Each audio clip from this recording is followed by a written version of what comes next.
Time for your daily dose of automotive news. Grab your coffee, tea, or whatever snack gets you going, and let's dive into what's driving the world today. Or a Ford Focus with a 1-liter engine is in a difficult spot. Also live at 5, frustrated Georgia families stuck making payments on cars that are 94 recalls in 8 months. That's one Ford safety campaign every 2.6 days, an automotive record nobody wanted to break. Yet the Blue Oval still tells owners the worst is behind them. Think again. The newest fix. 312,000 trucks and SUVs that can suddenly lose power-assisted brakes. Hit just 5 days ago, and the part shortage means thousands are told to park outside and wait. Strip away the press release polish, and you're left with math that makes accountants sweat. Ford's 94 recalls dwarf General Motors 15 and Stellantis half dozen for the same period. Analysts peg the warranty bill north of $2 billion so far. But that dollar sign disguises the human cost. Vacation days burned in waiting rooms that smell like stale coffee, rental car fees when parts vanish into back-order limbo, and resale values plummeting faster than a meme stock on earnings day. Ask Denver nurse Lisa Rodriguez. Her 2023 Bronco Sport's passenger window slides down every time it reaches the top, turning spring storms into an indoor pool party. Dealers know the cure, a 15-minute regulator swap, but the tiny plastic guide has been back-ordered 4 straight months. At least the truck washes itself, Lisa jokes, wringing out a seat cushion that still squeaks. Her Bronco is one of 456,000 SUVs caught in that recall, and the only official guidance is, keep driving your convertible. A promise of quality never felt so soggy. Still, soaked upholstery is tame beside Ford's headline, Hazard 6944271. Escape and Bronco Sport models whose cracked fuel injectors can spray gasoline onto 1,200-degree exhaust manifolds. Engineers call it a thermal event risk. Owners call it automotive Russian roulette. Ford's interim fix is a software patch that watches for pressure drops and flashes a dashboard warning. The permanent hardware? In development, with parts lists already stretching into 2026. Reports claim class action lawyers are piling documents as fast as dealers pile vehicles on the recall lot. If you smell raw fuel, Ford says, pull over and shut the engine off, assuming you can roll the windows up. And then there's the 10-speed ghost shift saga. More than 40 documented cases of F-150s and Explorers sliding from park into gear all by themselves have triggered federal scrutiny, and at least one pending transmission lawsuit. Owners describe parked trucks creeping across driveways like silent tanks, or random downshifts that jerk passengers forward at highway speed. Mechanics mutter that the fix is easy. Never park anywhere. Trust also shatters when safety systems go dark. A May software glitch yanked more than 1 million rear camera and infotainment screens into blackout limbo, leaving drivers to reverse by mirror and prayer. Ford offered a software flash, but some modules bricked mid-update, forcing owners back into service queues already packed with other recalls. The joke that, at least the radio works, stopped being funny when screens froze on yesterday's image, turning backup cameras into deja vu projectors at the worst possible moment. Ford's newest bulletin, NHTSA 25V509, nets 312,000 models, F-150, Bronco, Ranger, Expedition, and Lincoln Navigator. A voltage spike can freeze the electronic brake booster, leaving you with manual brake effort and 40 to 70% longer stopping distances. The problem surfaced after 37 warranty claims and 1 crash. Engineers traced them to noisy 12-volt lines feeding the booster. A quick software patch filters the spikes and forces the unit to reboot instead of locking up. Ford pushes that update over the air from 12th August, with paper notices and free towing, mailing 25th August. Watch for a red brake warning, yellow ABS ESC lights, and a pedal that feels like granite. Until the dash shows firmware, EBB 22.8.5, treat every stop as if power assist might vanish. Dealers already buried by fuel injector and transmission work expect waits of several weeks, so demand a loaner if your truck is sidelined. Hard pedals, harder apologies. Get the flash, keep receipts, and don't rely on Blue Cruise until the brake icon is gone. For Wall Street, Ford's recall avalanche shows up as a bleeding share price line. The stock is down 18% YTD, wiping roughly $9 billion in market cap since January.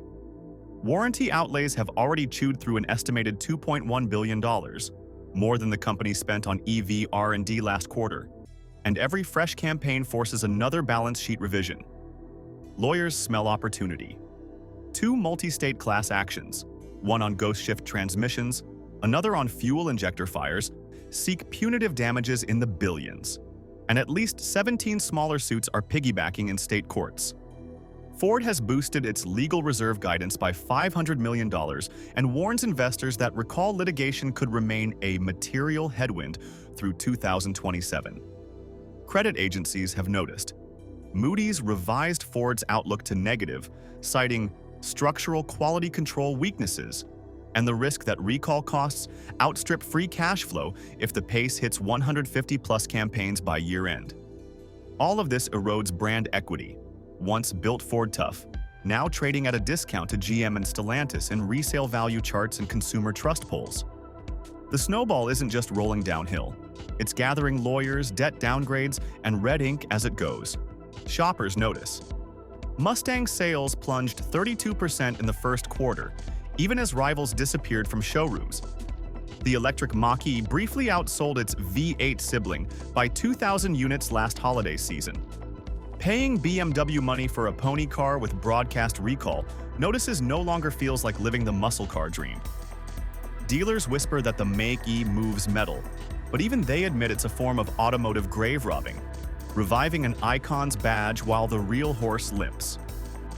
TikTok piles on. One viral clip shows a Bronco Sport dashboard lighting up 12 warning lamps in unison while the driver chants, "Bingo." Another captures a Maverick pickup displaying every alert except "Good luck." The comedy keeps views rolling, but beneath the humor is anxiety, especially when fuel odor creeps into cabins or when electronic park brakes decide to party mid-traffic. Ford insists the flood of recalls is proof of an aggressive customer-first safety culture. CEO Jim Farley told investors each campaign demonstrates proactive excellence. Owners like Lisa hear the spin, peer through rain-soaked window gaps, and wonder how excellence smells this much like mildew. So where do frustrated drivers turn? One answer is the Lexus GX 460, a body-on-frame dinosaur with a naturally aspirated 4.6-liter V8. In 15 years, it's had exactly one significant U.S. recall, floor mat interference back in 2010. Owners joke that while Ford compiles an encyclopedia of defect codes, the GX's maintenance schedule fits on a Post-it. Upfront cost is higher, but the payoff is measured in weekends not spent at the dealer. Another escape route is Stellantis' Ram 2500 with the 6.7-liter Cummins diesel. Stellantis has logged just 6 recalls year-to-date, none involving spontaneous combustion or ghost shifting. Fuel economy isn't pretty, but neither is monthly fear of mailboxes stuffed with Ford safety notices. Add a VIN check at nhtsa.gov before any used car purchase, and you'll dodge most rolling nightmares in 30 seconds flat. Think of it as an oil change for your wallet. Law firms smell blood. One Illinois action alleges Ford's 10R80 transmission defect is life-threatening, while another seeks damages for class members whose cracked injectors turned commutes into fire drills. Reports claim internal emails show cost-benefit analyses that weighed warranty payouts against redesign expenses. If even half that correspondence surfaces in discovery, settlement digits could climb faster than the recall counter. Project that counter forward. 94 recalls by August equals 2.6 per week. Multiply through December, and Ford lands between 150 and 180 campaigns. That's a new safety bulletin every other day, including weekends and holidays, enough paper to wallpaper every service bay in America. If recalls ever outnumber sales, analysts warn, the Blue Oval's cash burn could turn the balance sheet crimson. The bigger story, though, is personal. It's the mother stranded on a mountain pass when her Explorer's transmission grenades at 65 miles per hour. The young family rushing kids to school when their F-150 rolls because the shifter weld failed.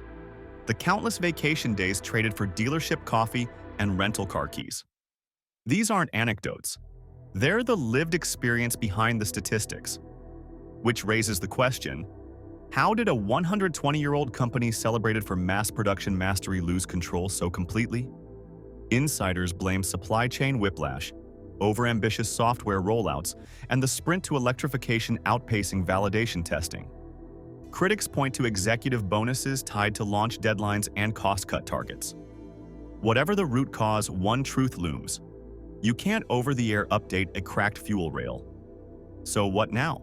If you currently own a Ford, punch your VIN into the NHTSA database. It's free, takes moments, and can save you a nightmarish surprise. If you're shopping, weigh sticker price against downtime, rental fees, and stress. Sometimes the cheaper truck is the costlier life choice. Above all, stay alert. Federal regulators still have open probes into unexplained engine stall incidents, battery fire risks on Lightning pickups, and the shifter detachment fiasco on Super Duty trucks built this spring. Each probe is a wave gathering offshore, and recall number 95 could drop before you finish this video. Comment below if a recall letter hit your mailbox this month. Your story might help someone avoid the same trap. Hit subscribe so you hear the next alert before the tow truck does. Because when an automaker writes more safety campaigns than models, the plot hasn't ended. It's just shifting into the next gear.